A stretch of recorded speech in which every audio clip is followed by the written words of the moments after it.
Rikonstruimi I paralajmëruar I qeverisë ka nxitur reagimet e opozitës. Sekretari Gjeneral I BDI-s Arber Ademi tha se Vlen nuk ka fuqi politike në ekzekutiv dhe pretendoi se emrat e ministrave shqiptar po diktohen nga VMRDPMN, duke përmendur edhe emrin e Jeton Shasi. Me rekonstruim pa rekonstruim, Vlenin qeverinë nuk ka takat. Janë pa takat, nuk kanë potencë, vete thonë, vete promovojnë, janë kultukofak, cilët nuk e kanë mbështetjen e popullit, po janë aty për të realizuar interesat të tyre.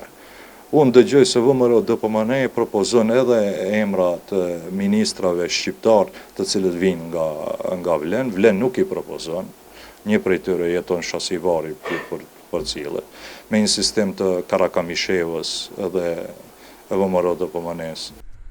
Ndërkohë, LSDM e cilësoi rikonstruimin si zëvendësim të Kurtos me Murton, duke vlerësuar se ndryshimi I disa ministrave nuk do të sjellë asnjë përmirësim për qytetarët. Në koalicionin e tenderëve nuk ndryshon asgjë thelbësore. Teatri është I njëjtë, aktorët janë të njëjtë. Politikat e vjetra mbeten, praktikat e vjetra vazhdojnë, ndërsa emrat e rinj janë vetëm ambalazh I ri për të njëjtën qeverisje të pasuksesshme dhe të korruptuar, e cila vazhdon të prodhojë skandale të reja, tender të ri kriminal dhe zhgënjime të reja për qytetarët.